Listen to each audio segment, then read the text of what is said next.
بالله من الشيطان الرجيم. بسم الله الرحمن الرحيم. قد أفلح المؤمنون. بے شک مسلمان مومن کامیاب ہو گئے. الذین هم فی صلاتهم خاشعون، جو اپنی نماز میں خشوع کرنے والے ہیں. والذین هم عن اللغو معرضون، اور جو لغو اور بیہودہ باتوں سے کنارہ کرنے والے ہیں. والذین هم للزکاة فاعلون، اور جو اپنے مالوں کی زکوٰۃ ادا کرنے والے ہیں. سورہ مومنون مکی صورت ہے. اس صورت مبارکہ میں 118 آیتیں اور 6 رکوع ہیں. آیت کے پہلے لفظ کے ساتھ اس صورت کا نام رکھا گیا قد افلح المؤمنون. موضوع اور خلاصہ اس صورت کا یہ ہے کہ اس صورت مبارکہ میں بھی باقی مکی صورتوں کی طرح عقیدہ توحید کو کھول کر بیان کیا گیا. اس پر دلائل اور براہین قائم کی گئی، اور پھر کچھ اعمال کا تذکرہ بھی اس صورت مبارکہ میں ہوا. اللہ کی صفت خلق کو بطور دلیل کے وضاحت کے ساتھ اللہ نے اس میں پیش فرمایا. فرمایا قد افلح المؤمنون، تحقیق مومن کامیاب ہو چکے. افلح فلاح سے، فلاح کا مطلب ہوتا ہے کامیابی. اس طرح آذان میں بھی کہا جاتا ہے حی علی الفلاح، آؤ کامیابی کی طرف. اور اولئک علی ھدی من ربہم واولئک ھم المفلحون، یہی لوگ ہیں جو اپنے رب کی طرف سے ہدایت پر ہیں، اور یہی لوگ کامیاب ہونے والے ہیں. افلح کا معنی ہے کامیاب ہونا، فلاح پانا، مراد پا لینا. کس چیز میں وہ کامیاب ہو گئے؟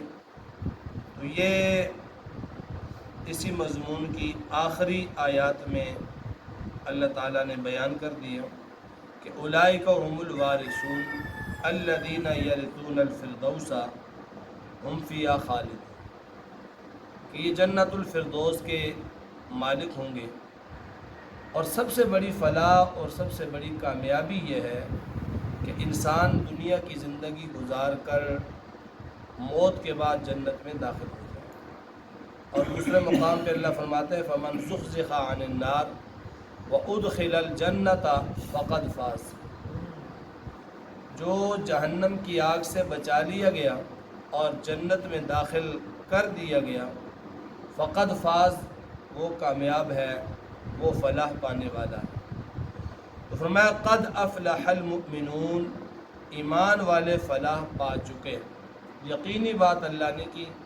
صیغہ ماضی کا استعمال کیا، گزرے ہوئے زمانے کا صیغہ استعمال کیا، اس لیے کہ مستقبل میں یا حال میں شک کی گنجائش ہوتی ہے. لیکن جو کام ماضی میں ہو چکا تو اس میں شک نہیں ہوتا، اس میں یقین ہوتا ہے. افلح کامیاب ہو چکے. اور اس کے مقابلے میں اگر کامیاب ہوں گے یہ لفظ ہو تو اس میں وہ یقین اور وہ تحقیق نہیں ہے، کیونکہ ممکن ہے کامیاب ہوں یا نہ بھی ہوں. لیکن یہاں صیغہ ماضی کا استعمال کیا یقین کے لیے، اور اس پر بھی تحقیق قد کا لفظ بطور تاکید کے لایا. تو قد افلح المؤمنون، تحقیق پکی بات ہے مومن کامیاب ہو چکے، مومن کامیاب ہو گئے. اور کون سے مومن؟ آگے مومنین کی 10 صفات 10 آیتوں میں اللہ نے بیان کی کہ ان صفات کے حاملین جو مومن ہیں وہ کامیاب ہوں گے. پہلی صفت الذین هم فی صلاتہم خاشعون، جو اپنی نماز میں خشوع کرنے والے ہیں۔ جو کامیاب مومنین ہیں، جن کی کامیابی کی سند اللہ نے جاری کی، تو ان مومنوں کی جو پہلی صفت ہے وہ ہے الذین هم فی صلاتہم خاشعون، جو اپنی نمازوں میں خشوع رکھنے والے ہیں۔ خشوع ڈر کو کہتے ہیں، خشیت کو کہتے ہیں۔ نماز کے اندر انسان کا ظاہر بھی، اعضاء و جوارح، انسان کی جسمانی حیثیت وہ بھی اللہ کے سامنے جھکی ہوئی ہو، اور دل کے اندر بھی اللہ کے سوا کوئی نہ ہو، اسے خشوع کہا جاتا ہے۔ خشوع اور خضوع کے ساتھ نماز پڑھو، اس خشوع سے یہی مراد ہے۔ نماز کے اندر خشوع ہو تو وہ نماز انتہائی مفید ہوتی ہے۔ اس نماز کے بڑے فضائل احادیث کے اندر بیان کیے گئے ہیں، اور جس نماز کے اندر خشوع نہیں ہے، اس نماز کے نماز پر جو ملنے والے انعامات ہیں ان کی احادیث کے اندر تردید آئی ہے۔ حدیث پاک کے اندر آتا ہے بندہ نماز پڑھتا ہے اور اسے برے طریقے سے پڑھتا ہے، رکوع اور سجدہ صحیح طرح سے نہیں کرتا، تعدیل ارکان نہیں کرتا، وقت ٹال کر پڑھ دیتا ہے، کھڑا نماز میں ہے اور سیر کسی اور جہاں کی کر رہا ہے۔ فرمایا اس کی نماز فرشتے گندے کپڑے کی طرح لپیٹ کر اس کے منہ پر مار دیتے ہیں۔ اسی طرح ایک حدیث کے اندر آتے ایک آدمی نماز میں اپنی داڑھی کے ساتھ کھیل رہا تھا، یوں داڑھی کے ساتھ کھیل رہا تھا۔ حضور صلی اللہ علیہ وسلم نے فرمایا کہ اس کے دل میں خشوع ہوتا تو اس کے اعضاء بھی سکون سے ہوتے، یہ داڑھی کے ساتھ نہ کھیلتا۔ نماز کے اندر مکمل طور پر یکسوئی کے ساتھ اللہ کی طرف متوجہ ہونا ہے۔ نماز میں ایسی حرکتیں کرنا جو نماز کے منافی ہیں، یہ نماز کے خشوع کو غارت کرنے والی ہیں، ختم کرنے والی ہیں۔ نماز کے اندر کھڑا ہو گیا تو پھر ہر عضو اللہ کی طرف جھک گیا، آنکھوں کے ساتھ دائیں بائیں دیکھنا، اور جو ہے وہ ہاتھوں کے ساتھ کھیلنا، انگلی اس کو چٹکھانا، اور اسی طرح بار بار نماز کے اندر کھانسنا، یہ ساری چیزیں خشوع کے خلاف ہیں۔ تو کامیاب آدمی وہ ہے الذین هم فی صلاتہم خاشعون، وہ جو اپنی نمازوں میں خشوع رکھنے والے ہیں، وہ جو اپنی نمازوں میں اللہ کا خوف رکھنے والے ہیں، اللہ کے سامنے جھکنے والے ہیں، ان کے دل بھی جھک جاتے ہیں، ان کے جسم بھی جھک جاتے ہیں، ہر طرح سے اللہ کی طرف جھکنے والے، یہ لوگ جو ہیں وہ کامیاب ہیں۔ دل کے اندر خیالات، دل کے اندر وساوس کا لانا، یہ بھی نماز کے خشوع کے خلاف ہے۔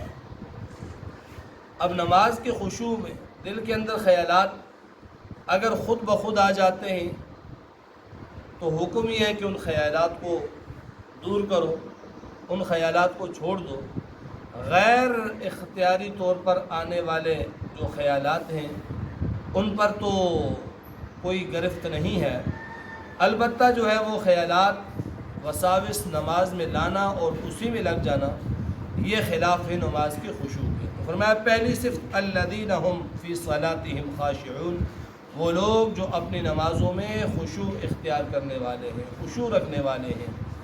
اور دوسری صفت والذین هم عن اللغو معرضون، کامیاب وہ لوگ ہیں، وہ ایمان والے کامیاب ہیں الذین هم عن اللغو، جو لغو باتوں سے، بیہودہ باتوں سے، فضول باتوں سے معرضون، کنارہ کرنے والے ہیں۔ وہ فالتو باتوں کے اندر الجھتے نہیں ہیں، وہ بیہودہ باتوں کے اندر اپنا وقت ضائع نہیں کرتے۔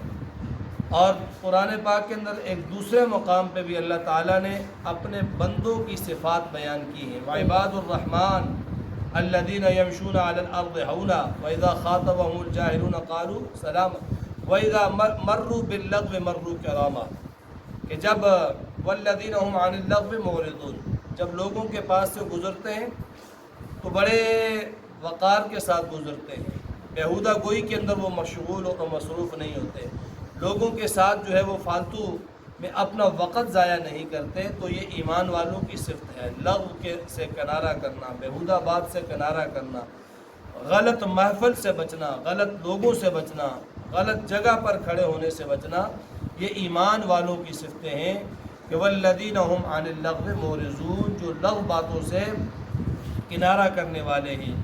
اور ہمارا تو یہ حال ہے کہ ہم اگر کوئی کام کی بات ہو رہی ہو، کوئی دین کی بات ہو رہی ہو، کوئی فلاح کی بات ہو رہی ہو، کوئی اچھی بات ہو رہی ہو، بیٹھنا مشکل ہو جاتا ہے۔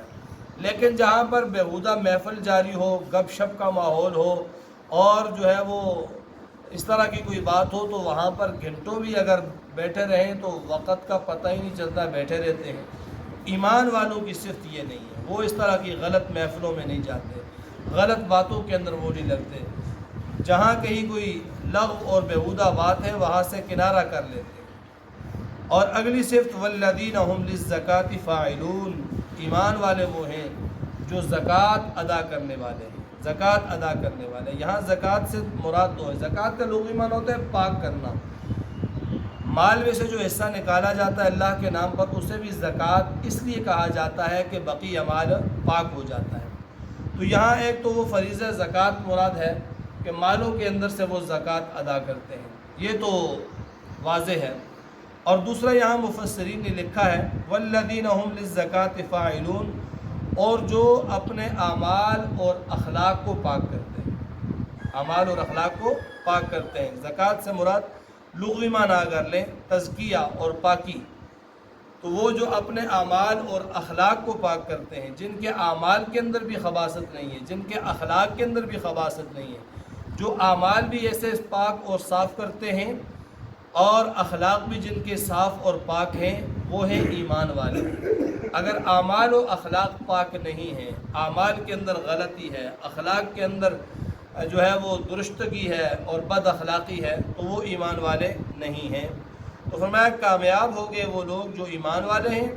پہلی صفت ایمان والے، دوسری صفت وہ جو نمازوں میں خشوع رکھتے ہیں، تیسری صفت جو بیہودہ باتوں کے پاس نہیں کھڑے ہوتے بلکہ کنارہ کر لیتے ہیں، اور چوتھی صفت جو زکوٰۃ ادا کرتے ہیں یا اپنے اعمال اور اخلاق کو پاک کرتے ہیں۔ انشاءاللہ باقی صفات کل کے درس میں۔